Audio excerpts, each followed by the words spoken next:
I'm taking a break from Paul Burrell's book because it's infuriating to me. So I want to have some fun looking at some more propaganda from the PR of the royal family so that we can talk about how, one, they are courting a female demographic for monarchist propaganda, and two, so that we can see exactly how transparent their propaganda is. And three, because I've kind of given up on talking about King Charles because unfortunately he is king now and nobody seems to want to do anything about it. But there's still time. This man is not yet king. This woman is not yet queen. So maybe we can do something about that? We are reading Life Magazine's The Royal Wedding of Prince William and Kate Middleton, Expanded Commemorative Edition. And there is absolutely no doubt that Life Magazine and the royal family are coordinating their message together. Let's just look at the blurb of this book. In our modern, sophisticated, and too often cynical age, it is hard to believe in fairy tales. And yet, we've now witnessed the closest thing ever in the history of the ancient British kingdom to a true Cinderella story. Here came the bride, lovely Kate Middleton, who was, in the cruel parlance of the royals, a commoner, which is to say, not from the aristocracy.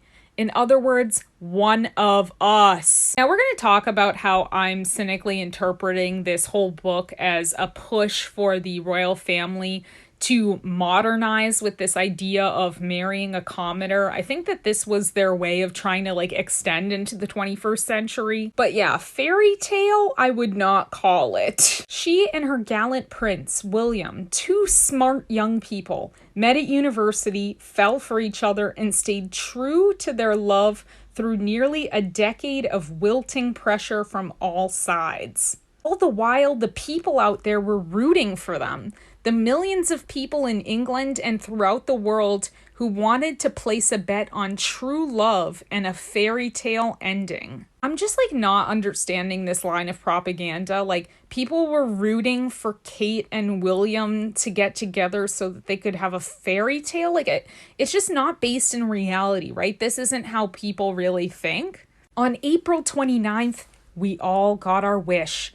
In a year that had already seen the world rivet its collective attention on one traumatic thing after another, the world now focused on London with a smile. What was happening in 2011 that was so horrible? I'm just really not understanding this idea of there are horrible things going on in the world, so two royals consolidating power through marriage is somehow a way to make that all better.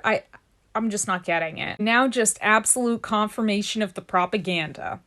And we at Life Books, who have the British royal family deep in our bones, have tried to capture that happiness in this expanded commemorative volume. We hope that our new book is more than just a wedding album. In these pages, we not only get to celebrate with Will and Kate, we get to truly know them and their families as well. In what world are we gonna truly know who William and Kate are when it's purely propaganda from the family? Hello? We look back upon their wildly divergent backgrounds. There is context here. Do you really know the Windsors? The family from which the attractive Wills, as he was endearingly called by his mum and dad, descends? This saga is not just Charles and Di and Elizabeth II. This is the King's Speech, and even longer ago, all the way to the legendary Queen Victoria. I have no idea what they mean when they say this is the King's Speech. What does the King's Speech have to do with this? This is also the first line where we understand now that this book is also capitalist propaganda. Do you know much about the Middletons? An up from the Bootstraps British clan from the hinterlands that is only now learning to bow and curtsy properly in Buckingham Palace. Yeah, lift yourself up by your bootstraps and then maybe you get to marry a king. Sure. On the maternal side, the ancestors toiled in the mines. In the father's family, they were employed by the city or engaged in commerce. Engaged in commerce is doing a lot of heavy lifting there. There's a love story here too. a husband and wife with working class roots forming an upwardly mobile unit with 3 children who today not only get along but are devoted to one another. Right, so this propaganda is also about pushing this narrative that people in Britain can move up into different classes, that there is class mobility, that you can pull yourself up by your bootstraps. And if you're lucky, you get to be in a loveless marriage with William. Allegedly. Who doesn't like to drop in on a royal wedding? Weddings are joyous occasions, and this book is filled with a vibrant young couple's joy and with the kind of spectacle that these royal gatherings insist upon. At immense cost, sure, but to an observer's or guest's great delight. So be our guest. Pay no attention to this coming out of your taxpayer dollars. Just have fun. Just look at the pretty pictures. Ignore how much money went into this. For us here at Life, this is a special occasion. We were there 63 years ago when Will's grandmom, then called Princess Elizabeth, and now the long-reigning Queen Elizabeth II, wed Prince Philip in Westminster Abbey. We were there in 1981 when Will's dad, Prince Charles, clasped hands with Lady Diana Spencer in St. Paul's Cathedral. Many in the American audience looked to Life to properly commemorate those extraordinary ceremonies. We trust you are looking to us once more. We hope we have earned and now rewarded your trust. What I'm hearing is that Life magazine and the royal family seem to have some sort of agreement here where Life magazine gets to sing their praises and say exactly what the palace wants them to say, and in exchange, Life magazine gets to print these lovely books full of pictures of these events. But the key word here is trust.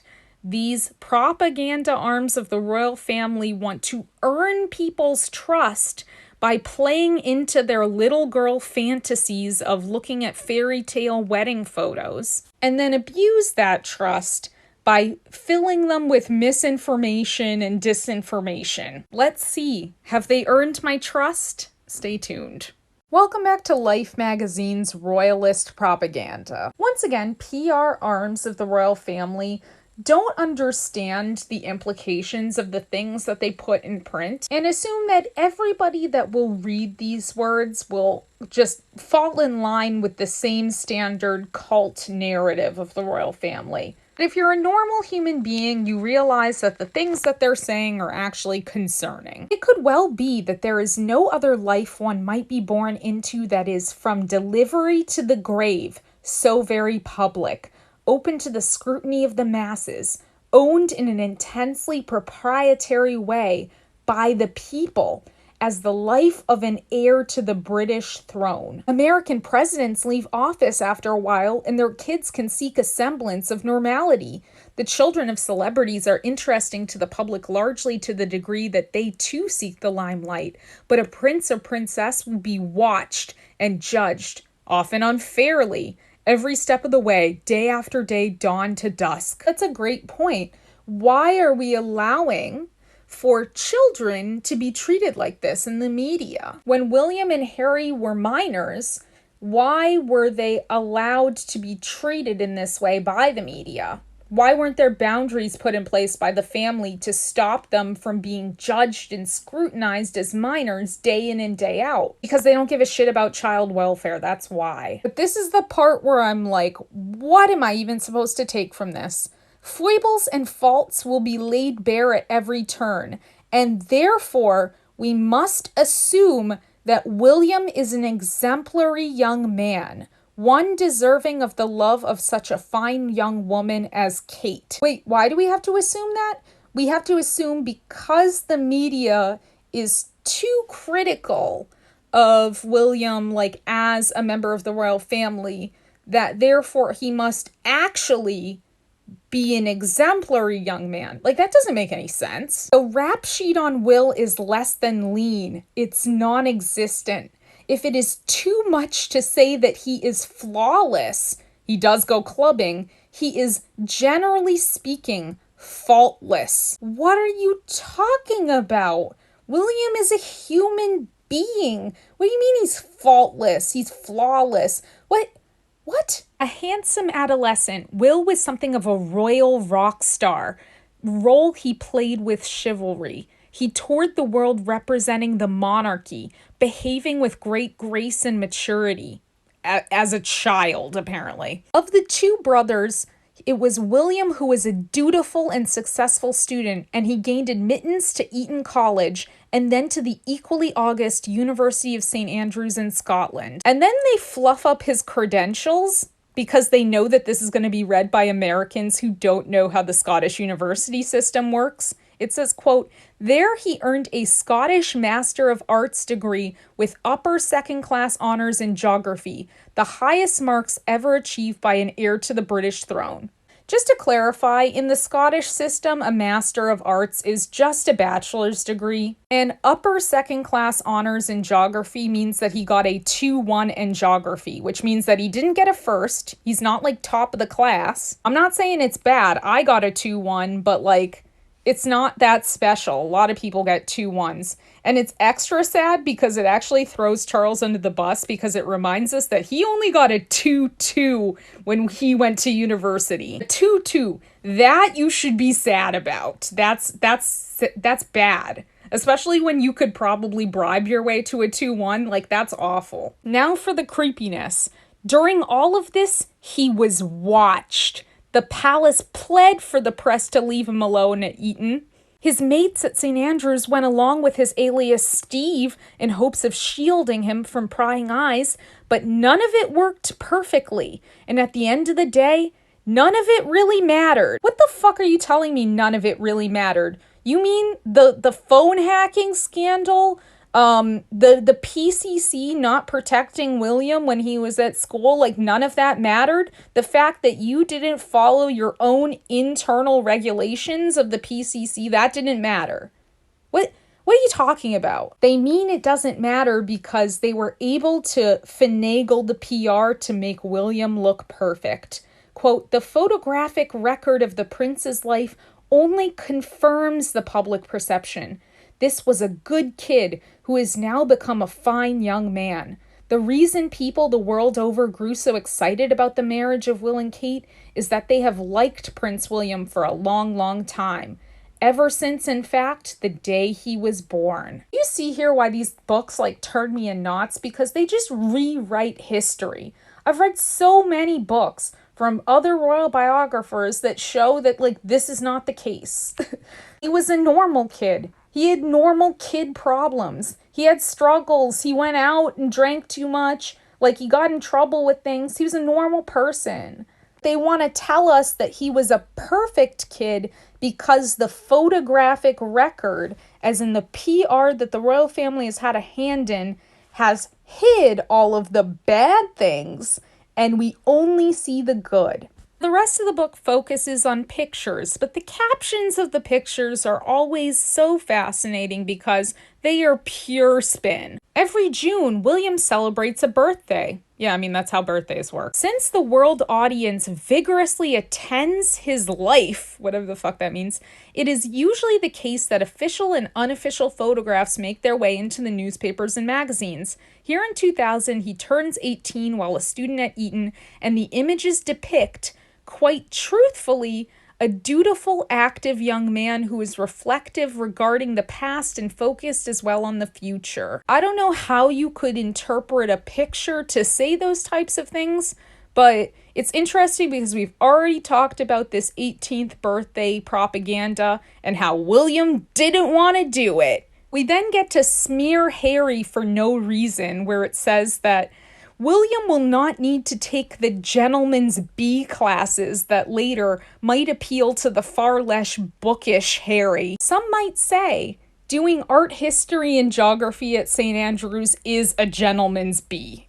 Also, again, boosting William's credentials from school, saying that he will graduate from the university with stellar grades. Remember, he got a 2-1. Okay, that's not stellar. That's average. That's normal. Also, some rewriting of the history. It says, quote, both William and his brother Harry have been welcoming to their father's second wife and remain close to her, which we know is a fucking lie, okay? I read Spare.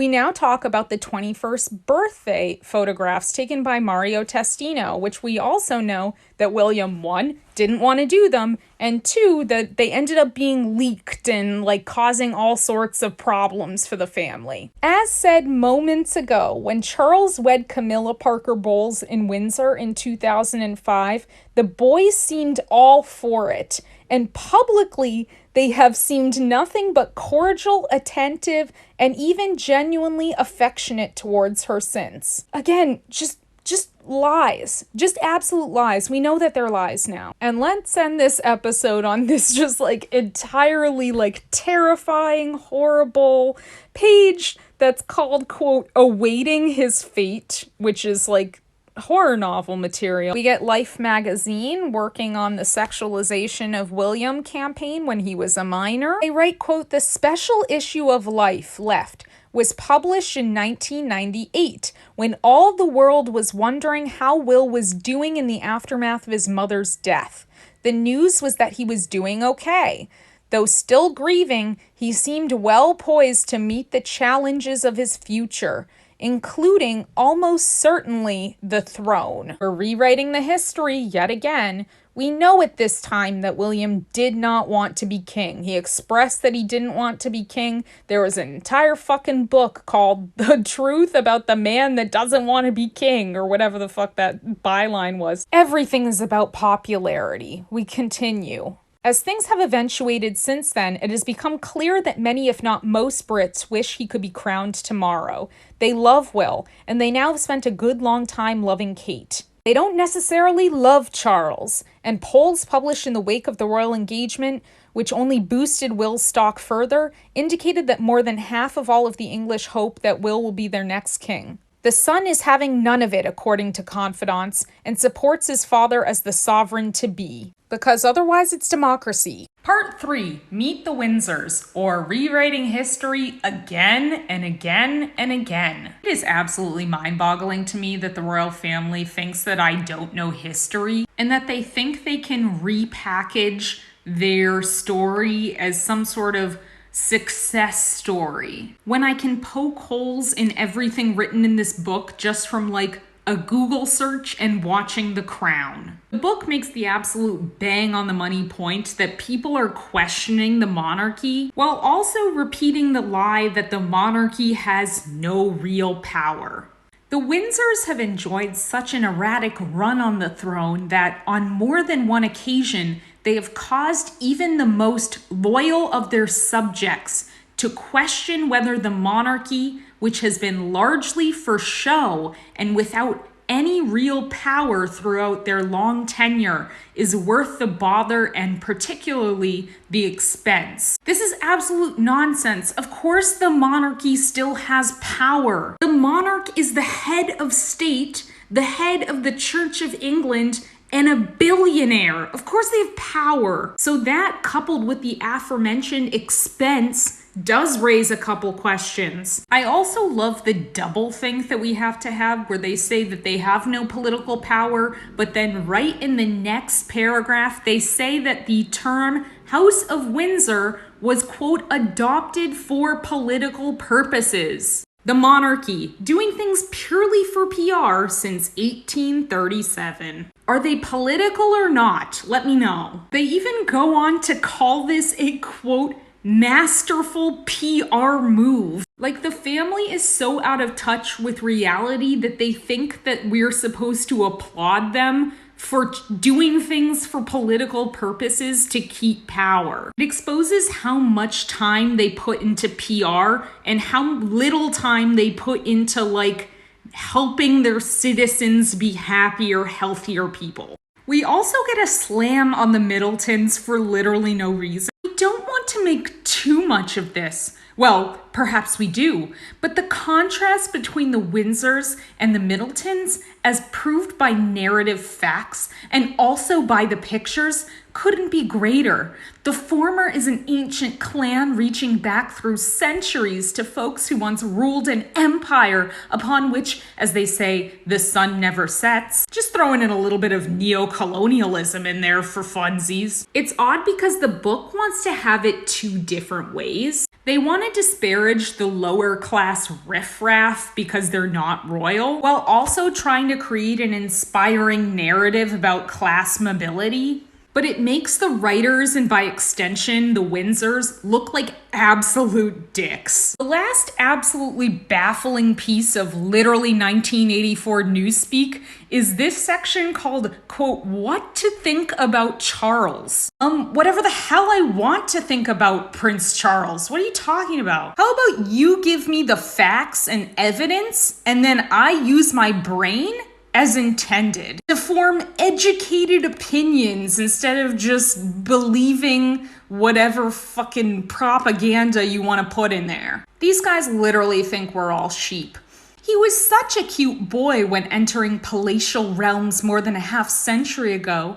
That was back in the day when everyone looked forward to him being king, as they do now with his own son, William. This literally sounds like Charles is crying while he writes this. But just as the reputation of Philip, Elizabeth II's husband, has suffered over the years and his popularity has diminished, the adult Charles, Prince of Wales, has seen the affection of his subjects wane. How about you stop calling them subjects, okay? Maybe that's a place to start. Too much has come out about whether or not he ever really loved Diana, and whether his affair with Camilla Parker Bowles was ongoing during the whole of his first marriage. The answer to those questions is, one, maybe he loved Diana, but I don't really think Charles knows what love is. And two, yes, he was carrying on that affair for the entirety of their marriage, and we know that for a fact. The Charles-Camilla tape recordings? Goodness! Worse even than Diana and James Gilby's so-called Squidgygate tapes. This is such a false equivalency, it's unreal. Yes, they both had tapes leak with people that they were sleeping with, but there's a big difference between Charles and Camilla and Diana and who she was seeing, okay? Big difference. But through it all, as they must, the Windsors keep up appearances. And by keeping up appearances, we mean more PR. I just cannot believe I've been trying to read books specifically about Prince William, and it always comes back to Charles. Charles cannot keep his fingers out of all of these pies trying to rebrand himself, even when the book's not about him. Just absolutely unreal. He cannot help himself. Part 4. Royal family PR is not just satisfied with monarchist propaganda. They also have to throw in some good old-fashioned conservative bootstrap theory propaganda. They also treat Kate really horribly, and they gloss over everything that the media put her through. I try to treat the royals like human beings. I try to empathize with them and respect them. And I'm not mean. But Life magazine doesn't seem to want to provide the royals the same courtesy. The tone of this opening is so bizarre. The Kate Middleton story is hardly Eliza Doolittle's. She is not some gutter snipe who has been molded by Henry Higgins so that she might circulate amidst and even conquer London's aristocracy. But hers is a story that is singular in the annals of the British monarchy. She was born and bred a commoner, a very pretty, well-mannered, intelligent, well-educated, stylish commoner. The book doesn't seem to understand that it comes across as really snooty and elitist, which it's obviously doing to drive home the point that the royals are somehow specialer and better than the rest of us. But as we see in other parts of the book, the purpose of this propaganda is to propagate the idea of class mobility, which is of course an absolute joke in Britain, but at least it's a populist idea. England did once offer the crown to the fiercely powerful Oliver Cromwell, so it seems technically possible that a commoner could be king. The eternal tradition, however, is for those in line of succession to choose their spouses from the titled class. The times they are a-changin'. This reference to Oliver Cromwell is so strange, but it just goes to show that it's at the forefront of the monarchy's mind that maybe one day people are gonna get sick of them and chop their heads off. The book admits that the palace is not happy about those pictures of Kate in the see-through dress from uni, and that they are in cahoots with the media. One of the first times William spotted her was when she was modeling racy lingerie in a student charity fashion show, a catwalk appearance that yielded another set of oft-republished photos that certainly the palace would today withdraw from global circulation if it had the means. She just wore a dress. Like, calm down. They need to take a fucking chill pill. The public has had little difficulty believing in the humanness of Kate Middleton and seemed to be openly rooting for their betrothal during a decade of courtship. There is nothing more alien sounding than claiming that Kate Middleton is human. Are the royals actually aliens, or do they really think that they are gods? I didn't know these rumors, but thanks for letting me know that this was going around. When rumors circulated that the Queen was less than in love with the idea of a union between Will and Kate, and that perhaps this was because the young woman hadn't curtsied quite the right way, or had deigned to ask directions to the Buckingham Palace loo, Kate only became more attractive to the less than royal classes. That leaves me with so many questions. This part also reads alien as well. Part of what makes Kate Middleton in this particular prince and princess story fascinating and romantic is just that, the Cinderella angle. Any number of metaphorical mean stepsisters with lots of jewelry and many titles now gnash their teeth by the wayside as the commoner who arrived as if by pumpkin coach enters the palace for good. The prince and his classmate didn't start dating immediately, but once they had, that was the end of photos like these two, for Kate was put under the veil of privacy that the palace tried to preserve for the prince's Will and Kate. Poorly, I might add. It is certain that by the time the vivacious portrait opposite, made at the Blenheim Palace Game Fair in Oxfordshire in 2004, made its way to the Fleet Street press, the Queen and her media minions knew all about it, but they couldn't control some of the caption material proposed by the photo agency. This caption is like utterly impenetrable for a normie to understand. And this thing about the Queen and her media minions, like, what am I supposed to take away from that? If literally anybody else had written this, wouldn't their heads have been bitten off for being this disrespectful to the Queen and her courtiers? Buried deep in this caption, it says, still, sources close to the couple are whispering that a secret pact has been made to wed sometime in 2011. A secret pact between whom exactly? Are you talking about them wanting to get engaged? Like, what was the pact? I'm very confused. It leaves me with a lot of questions. And last but not least, the book just flippantly talks about the media's harassment of Kate. I want to make absolutely clear, it is absolutely wrong how the media treated Kate when she was a private citizen just dating William. Just absolutely despicable. Just as Kate was forced to withdraw from her dragon boat crew when the press pressed in, she has been badgered and beleaguered in everything she does, and forced to forgo other events she might have wanted to partake in ever since she was first identified as the royal girlfriend and future queen. As far as I know, royal girlfriend doesn't get you anything from the taxpayers, so why does the media have the right to stalk and harass her? On occasion, William personally asked photographers to leave Kate alone, and in 2007, several British publications issued statements indicating that they would no longer publish paparazzi photographs of her. In the aftermath, the daily horde outside her Chelsea home decreased to only a couple of lensmen. A couple too many for a private citizen just trying to live her life, but whatever. And of course, absolutely ominous, she faces, of course, a long lifetime of having her picture taken, without her consent, I might add. Stay tuned because the book has a lot more to say about the Middletons to push their bootstraps narrative. If you think about it, the monarchy is really conservative rule. And as such, their propaganda is basically conservative talking points, which leads us to part 5, talking about the Middletons. Now, before we read Life magazine's take on the Middletons, let's just do a basic Wikipedia read first. Despite all this talk about Kate Middleton being a commoner, the Middletons have pretty much always been, quote, friends of British royalty. Through various family connections, they have been barons and baronesses. Kate Middleton's grandfather, Peter Middleton, actually was a co-pilot of Prince Philip. So forgive me if the word commoners doesn't seem like the right word for this family. But as we'll see in the Life magazine propaganda, the reason why they keep harping on this idea about being commoners is because it fits into this conservative talking point about class mobility, about being able to move above your station. Maybe one day,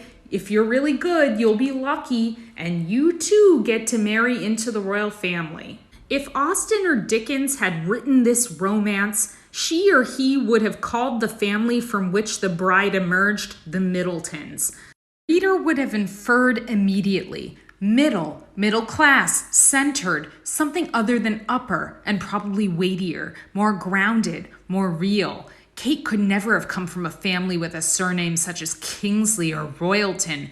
The story wouldn't have worked so well. Listen, okay, I'm a normie, okay? I thought I was gonna read about the love story between William and Kate Middleton. What is all of this about, like, oh, this could have been like in a Dickens novel? Like, this is not a normal way to talk about a love story between two human beings. What if her last name was Kingsley or Royalton? Would that mean that William wouldn't be allowed to marry her? Like, what's the implication of this whole paragraph? If she had a different surname, then they would have dissuaded William from marrying her because it wouldn't fit into their PR? Like, what is this about? Note here how the second paragraph really focuses on Kate's maternal side, because the maternal side is less aristocratic. The only description of her paternal side is this one line, quote, "On the paternal side were folks from Leeds in West Yorkshire,"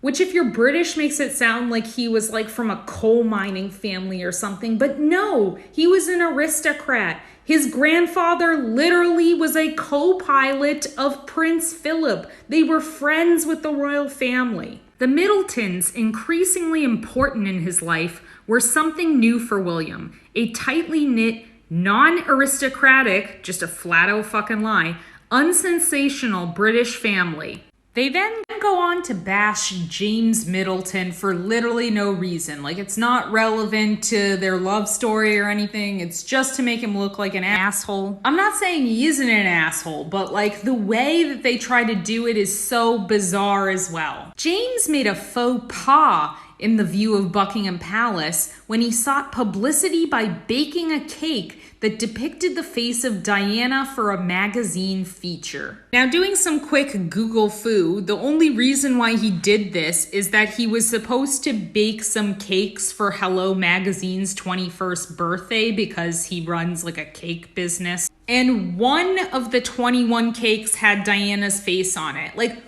literally, what is wrong with this? Like, this is not a scandal. This is not something to criticize James Middleton for. It was probably a decision from Hello Magazine's creative team. Why not focus on criticizing him for running some shady investment business that apparently the palace was worried was going to taint the royal wedding? But the answer is that the royal family is just a bunch of Tories, and they don't actually give a shit about shady business dealings. No, the cake. That's the problem. If the Middletons have anything approaching a black sheep in the family, James might be it. Well, if we're talking about the extended clan, he's a lamb compared with Uncle Gary, Carol's brother, who lives high on the hog in Spain and appeared, when caught in one of those London newspaper stings, to be an enthusiastic purveyor of drugs. We'll return to that ne'er-do-well whose rise to tabloid prominence absolutely thrilled Buckingham Palace on page 87. As a normie reading this book, What am I supposed to take from this? Like, what is this supposed to tell me about who Kate Middleton is? What am I supposed to learn about her by basically saying, well, her brother is trash, her uncle is trash? And it leads me to all sorts of questions like, he was caught in a London newspaper sting? Why are the tabloids running sting operations on, like, Kate Middleton's uncle? It's really giving me Thomas Markle vibes before Thomas Markle. I'm not trying to say these people are good people or anything, but I'm just saying, like, the focus on James or on this Uncle Gary character and stuff, it's just so weird that the palace feels the need to really push on this fact that, well, those people over there are pieces of shit.